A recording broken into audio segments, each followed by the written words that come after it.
नमस्कार साथियों, जोधपुर के आप सभी yoga teachers, inspiring yoga teachers, है ना।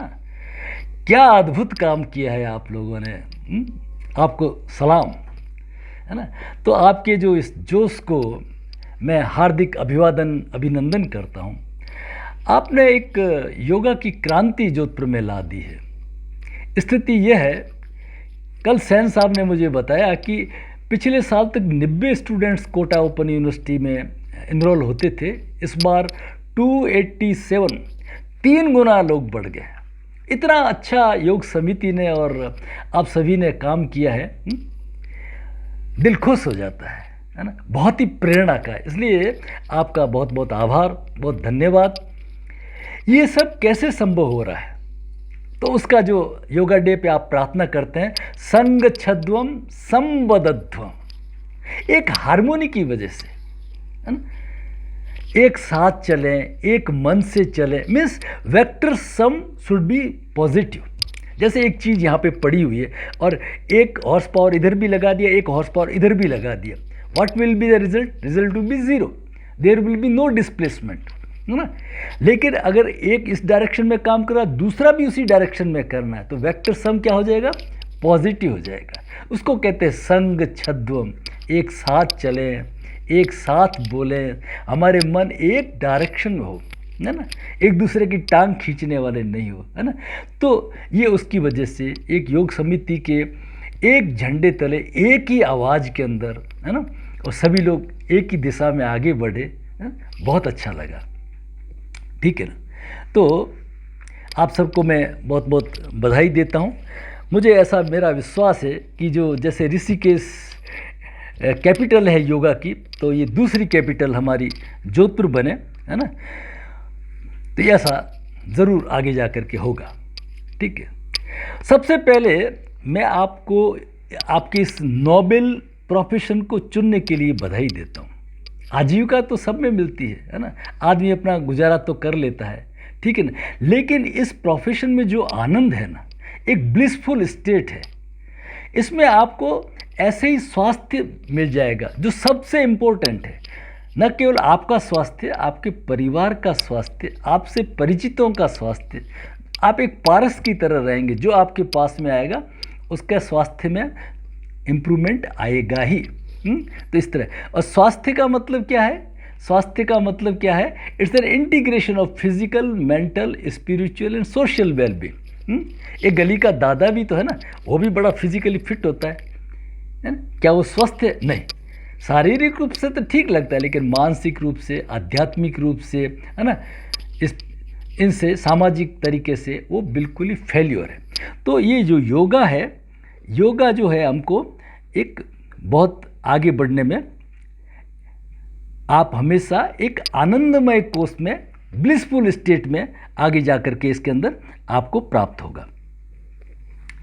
आज के युग में जो डिजीजेज है, अगर कोरोना काल को आप छोड़ दें तो 70 to 90% नॉन कम्युनिकेबल डिजीजेज है ना, जिसको आप life style diseases, auto immune diseases, psychosomatic diseases के नाम से कहते हैं, जिनका सोर्स कहाँ पे है? मन पे है। और उसका मन के ऊपर जो विकार आया, धी पे जो विकार आया, जिसको आधि कहते हैं, जिसका फिजिकल बॉडी पे जो रिफ्लेक्शन आया, जिसको हम व्याधि कहते हैं, वो है। ठीक है ना। जैसे बीपी, डायबिटीज़, है ना, heart, insomnia, indigestion, gastric, constipation, है ना। तो इसका जो इलाज है वो उत्पत्ति कहाँ से हुई? मन पे। और मन कहाँ पे है? Where is mind? No where is mind and everywhere is mind. Mind कोई ऑर्गन तो होता ना, तो मॉडर्न मेडिकल साइंस वाले काट पीट करके उसका कुछ इलाज कर देते, लेकिन माइंड की कोई मेडिसिन नहीं है। तो क्या करते हैं वो फिजिकल बॉडी का ट्रीटमेंट करते हैं। पत्तों को पानी पिलाने से क्या होगा? पानी तो जड़ में देना पड़े, और वहाँ जड़ पे कौन काम करेगा? योगेन चित्तस्य पदेन वाचा, है ना। योगस चित्तवृत्ति निरोध, मन प्रशमनो उपाय योग इति अभिधीत। वो वहाँ पे योग ही सफल होगा हमारा। ठीक है ना। जैसे हम देखते हैं हमारा जो इंटीग्रेटेड योगा थेरेपी का सिस्टम है, एक रास्ते में आ रहे थे, किसी ने मेरे को रात को गाली दे दी, अब मेरा जो ज्ञान है, विज्ञान है, मेरे संस्कार है, मेरा अहंकार है, ये सही नहीं था, तो उसने मेरे को कैसे गाली दे दी, है ना। तो मेरा विज्ञान मनोमय कोष को, मेरे विज्ञानमय कोष ने सही डायरेक्शन नहीं दी, तो उससे क्या होगा, अब मैं सो नहीं पाऊंगा, अब मेरा प्राण उखड़ जाएगा, मैं रात को छटपटाता रहूँगा, मैसेज करता रहूँगा लोगों को, ठीक है। और जिसने गाली दी थी उसने दारू पिया होता, तो सो रहा है आराम से। मेरा विज्ञान सही होता, है ना, तो वो कहता अरे वो तो दारू पिया हुआ है, तो अपने बाप को ही गाली देता है ना। तो दी देन वो क्लोज हो जाता मैटर, लेकिन हुआ नहीं, है ना, क्योंकि मेरा विज्ञान, मेरा अनुभव, मेरा संस्कार, मेरा अहंकार, ये सभी कुछ विज्ञानमय कोष मेरा ठीक नहीं था। तो उसने मेरे मनोमय कोष को बिगाड़ के प्राणमय कोष को खराब किया, मेरा श्वास उखड़ा, और श्वास उखड़ने से मेरे रात भर में नींद सो नहीं सका, मैं लोगों को रिंग करता गया, ठीक है ना। उसने मेरे को गाली दे दी, है ना, उसके एक पुलिस वाला जान पहचान है, मेरे 10 जान पहचान है, लाख रुपए खर्च कर दूंगा, लेकिन उसको तो सबक सिखा के ही रहूँगा। और सवेरे उठे तो वो आनंद नहीं था, कॉन्स्टिपेशन, इंडाइजेशन, गैस्ट्रिक्स, सब प्रॉब्लम। और इसको अगर चेक नहीं किया तो धीरे धीरे बीपी, शुगर, हार्ट, कैंसर, किसी में भी विस्फोट हो सकता है, ठीक है ना। तो ये जो हमारा विज्ञान है, योग है, ये काम करता है हमारा साइकोसोमेटिक डिजीज पे। इसलिए पतंजलि भगवान की जो हम प्रार्थना करते हैं ना, योगेन चित्तस्य for psychosomatic disease yoga is the treatment, है ना। ये भगवान पतंजलि ने हमें दिया, इसलिए योग सक्सेसफुल है। जो नॉन कम्युनिकेबल डिजीजेज है आज के युग की, जो ऑटोइम्यून डिजीजेज है ना, उसके अंदर सफल कौन हो सकता है, योग थेरेपिस्ट सफल होगा। तो हमारा फील्ड बहुत बड़ा है, और इस फील्ड में काम करते करते रोटी रोजी तो सबको मिलती है, लेकिन स्वास्थ्य मिलेगा, वो एक बहुत इम्पोर्टेंट चीज़ है। जो इंटरनेशनल योगा डे या international day of yoga, 9th international yoga day पे जो हमारा थीम है इस बार का है, वो है वसुधैव कुटुंबकम, है ना। ये महाउपनिषद से ली हुई लाइन है, जो पूरा श्लोक है इस तरह से है, अयम निज वयम परो क्षुद्र चेतसाम, ये मेरा है, ये पराया है, ये राग द्वेष, है ना, ये मेरा है, ये पराया है, एक क्षुद्र चेतसाम उदार चरिता नाम तो वसुधैव कुटुंबकम, है ना। जो उदार चरित्र के लोग हैं वो कहते हैं पूरी वसुधा ही एक परिवार है। आजकल जो ग्लोबल मार्केट की बात करते हैं ना, कि पूरा विश्व एक मार्केट विलेज हो गया है, हमारे ऋषि तो इससे आगे बढ़ करके कहते थे, वो क्या कहते थे, यत्र विश्व भवति एक नीड़, एक घोंसला है, जहाँ पे विश्व क्या है, एक घोंसला है। तो ये जो थीम दिया है, इस थीम को हम कैसे प्राप्त करेंगे, इस थीम को हम प्राप्त करेंगे भक्ति मार्ग से, योग से, और योग के साथ में, जब योग के साथ में भक्ति मार्ग जुड़ेगा तब, जैसे 12वें अध्याय में 4थे श्लोक में योगेश्वर कहते हैं, सन्नियम इंद्रिय ग्रामम सर्वत्र समबुद्धयः ते प्राप्तुवन्ति मामेव सर्वभूत हिते रताः। जो समान भाव से संपूर्ण भूतों के हित में लगा रहता है ना, वो मुझे प्रिय है। और उसी से ही जब हम देखते हैं यो माम पश्यन्ति सर्वत्र सर्वम च मयि पश्यति, तो सब जगह मुझको देखता है, सब में मुझको देखता है, जहाँ मेरे अपने सिवा कुछ नहीं। जब हम एक आनंदमय कोष, ब्लिसफुल स्टेट में पहुँचेंगे, तब जाकर के जो हमें योग पहुंचाएगा, तब जाकर के हमारे ऐसे विचार आएंगे कि वसुधैव कुटुंबकम। नहीं तो शब्दों तक तो रहेंगे, लेकिन प्रैक्टिकली नहीं हो सकता, ये भक्ति से प्राप्त होगा। तो भक्ति का मतलब क्या है, इसे थोड़ा समझना पड़ेगा। भक्ति का मतलब जैसे घंटी बजाना, लाउड स्पीकर करना, वो भक्ति नहीं है। डिवोशन डायरेक्टेड टूवर्ड्स हायर, उच्चतर लक्ष्य की तरफ जब आप एक चित्त होकर के फोकस हो जाते हो, वो भक्ति है। इसका मीनिंग समझिए, जैसे हमारा कोई परिचित आईसीयू में भर्ती है और डॉक्टर ने कह दिया आधा घंटे के अंदर ये दवाई लेके आए तो आपका पेशेंट ठीक हो सकता है, तो हम फुल स्पीड से, फुल डिवोशन से, फुल लक्ष्य से जाएंगे। रास्ते में कोई फ्री की चीज़ मिल रही है, कोई अमिताभ बच्चन का भी शो चल रहा है, क्या हम रुकेंगे? हम नहीं रुकेंगे, क्योंकि लक्ष्य उच्चतर है। तो वो उच्चतर जो लक्ष्य होता है जीवन में, वो सब प्रॉब्लम्स को दूर कर देता है। जैसे मैंने एम्स के अंदर योगा करने का एक लक्ष्य बनाया, ठीक है ना, तो रिटायरमेंट होने के बाद में 3 बजे उठना, है ना, अपना सभी कुछ कार्य से निवृत्त होकर के 5 बजे एम्स पहुंच जाना। 5:30 बजे क्लास होती थी, लेकिन 5, सवा 5 बजे पहुंच जाते थे। तो जब मैंने सवेरे के उस योग के अंदर मुझे उस लक्ष्य के अंदर आनंद आने लगा, है ना, तो नाइट के जितने इंटरटेनमेंट्स थे ना, डिनर करना, गप्पे लगाना, सीरियल देखना, वो सब बंद हो गए। क्यों? कि एक लक्ष्य मिल गया, एक उच्चतर लक्ष्य मिल गया ना। तो जब जीवन में जिसके एक उच्चतर लक्ष्य होता है ना, तो फिर ये सब प्रॉब्लम्स उसकी दूर हो जाती है। ठीक है ना। तो इस तरह से भक्ति क्या करती है? भक्ति सभी योगों का, कर्मों का आधार है। देखिए, एक समझने की कोशिश करें। खाना हम रोज़ खाते हैं ना, अगर हम उस खाने को भक्ति के साथ खाएं तो प्रसाद बन जाता है।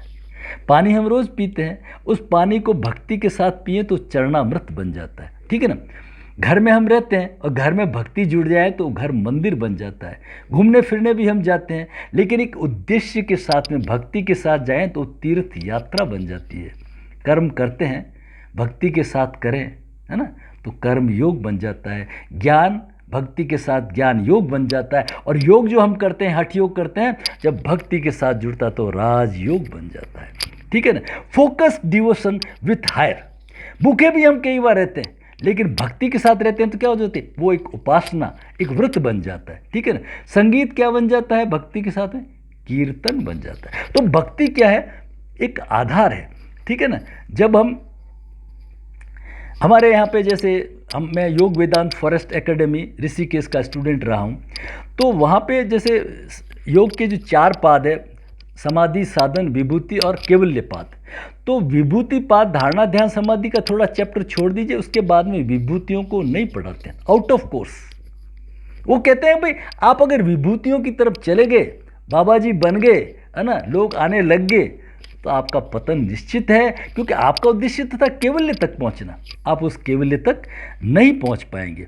ठीक है ना। तो हमारे से पहले हमसे कई गुना, इस चीज़ को आप सुन लीजिए, हमसे कई गुना बड़े योगी हुए हैं। उनमें से कुछ बेल पे है और कुछ जेल में है और कुछ बचे हुए हैं। कारण यह है कि भक्ति उनके जीवन में प्रतिष्ठित नहीं हुई। तो कभी कभी मुझे डर लगता है। ये जोधपुर में कई लोगों ने बड़ा बड़ा नाम कमाया है, राष्ट्रीय अंतर्राष्ट्रीय प्रतियोगिताएं जीती है। जोधपुर का सब जगह योग में एक अहम भूमिका योग की है उसमें, और अच्छा कमा भी रहे हैं, मेहनत भी कर रहे हैं, लोगों को फ़ायदा दे रहे हैं। लेकिन अगर भक्ति नहीं जोड़ी तो फिसलने का डर है। भरी जवानी पैसों पल्ले और राम जी चलाए तो सीधो चले। तो ये भक्ति को जोड़ना, भक्ति को में भी आप समझते हैं कि सगुण और निर्गुण 2 चीज़ें आप समझते हैं भक्ति को, है ना। तो सगुण का तो मत में क्या करते हैं कि हम जो भी अपनी इंद्रियां हैं ना, प्रत्याहार इंद्रियों को हम पूरा का पूरा उस प्रतिमा को फोकस कर देते हैं। रूप, रस, गंध सब वो प्रतिमा में लगा देते हैं। तो एक साधन मिल गया हमें प्रत्याहार का। लेकिन जो निराकार होता है ना, निर्गुण भक्ति, उसमें बड़ा डिफिकल्ट है। उसमें प्रत्याहार को साधना पड़ता है, तब जाकर के वो बनती है। इसलिए जो 12वां अध्याय भक्ति योग का ना, उसमें अर्जुन का पहला प्रश्न है, एवं सतत युक्ता ये भक्तास्त्वाम पर्युपासते ये चाप अक्षरम अव्यक्तम तेषाम के योग वित्तम। आप बताइए कृष्ण भगवान कि उत्तम कौन है, सगुण, साकार या निर्गुण? बड़ा डिफिकल्ट प्रश्न, एक ऐसा प्रश्न है ना। तो उसी के उत्तर में वो 12वां अध्याय जब समझाया है तो वो हमारे लिए बहुत इम्पोर्टेंट है। उसके जो पीछे के 8 श्लोक है, जिसको अमृताष्टकम कहते हैं, उसको आप जीवन में ज़रूर अपनाएं। उसका गान आपके जीवन में होना चाहिए। 13वां श्लोक है अद्वेष्टा सर्वभूताना, और 20वां श्लोक, एक तो हमारे भक्त हैं हम सभी, तो हमारे प्रिय कौन है? भगवान है। और भगवान किसको प्रिय गए? भगवान का कौन प्रिय है? जिसकी भक्ति भगवान करते हैं। पीछे पीछे हरि फिरे कहत कबीर कबीर, तो 12वें अध्याय में बार बार कहते हैं समे प्रिय, सच में प्रिय, अतीव प्रिय, ये तु धर्म्या अमृतमिदम यथोक्तम पर्युपासते। 20 श्लोक में कहते हैं ये तो अमृत की धारा है। जो पीछे ऊपर जो 7 श्लोक दिए है ना, ये अमृत की धारा है अर्जुन, है ना। यथोक्तम पर्युपासते ये चाप अक्षर श्रद्धाना मत परमाः भक्तास्तेव अतीव में प्रिय, वो मुझे बहुत प्रिय है। कौन प्रिय है? अद्वेष्टा सर्वभूतानां मैत्र करुण एवच, ये भक्त के गुण कहे। तो उस भक्ति का मैं एक और वीडियो आपको इस लिंक दूंगा मैं इसमें, तो उससे आप देखिए कि हमारा भक्ति प्रोफाइल कितना परसेंटेज है, ठीक है ना। 35 गुण 40 गुण आप कर सकते हो, उसमें अपने नंबर दे करके देखिए कि हम भक्ति में कहाँ स्टैंड कर सकें। भक्ति क्या है? द्रवित करती है, भक्ति पिघलाती है, भक्ति संवेदनाओं को जगाती है। हमारी संवेदनाएं मर चुकी है ना। क्या होती है वेदना और क्या होती है संवेदना?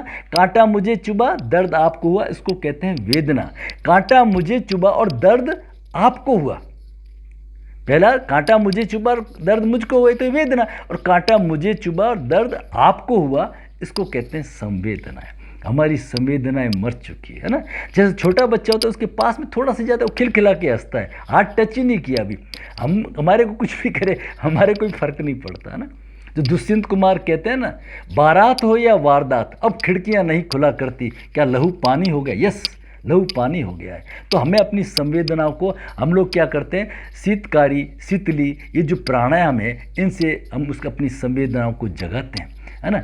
इसमें इमोशन सेंटिमेंट में लेडीज़ के लिए बड़ा इजी है ना। हमारे को जगाना बड़ा मुश्किल है, हम बहुत कठोर हो गए। देखिए ना सेन महाराज को, कुत्ते के पीछे भाग रहे हैं घिलोड़ी लेकर के। अरे महाराज प्रभु रोटी चुपड़ी भी नहीं थी, ऐसे लुखी कैसे खाओगे? कितना भाव है ना। तो ये है भक्ति का भाव। तो ये भक्ति का जब भाव जुड़ता है ना, तब जा कर के हमारे को एक अच्छे रिजल्ट्स मिलते हैं। तो अपने जो आपका जो शेड्यूल है उसके अंदर आप भक्ति को जोड़ें। 12वां अध्याय जो भक्ति का योग है, इसके आखिरी जो श्लोक है 13 से 20 अमृताष्टकम, उसको आप ज़रूर पढ़ें, उनका पालन करें और उससे अपनी भक्ता प्रोफाइल चेक करें। मैं लिंक दे दूंगा। तो आप सभी को बहुत बहुत धन्यवाद, आपने बहुत अमूल्य समय दे करके मुझे सुना, है ना।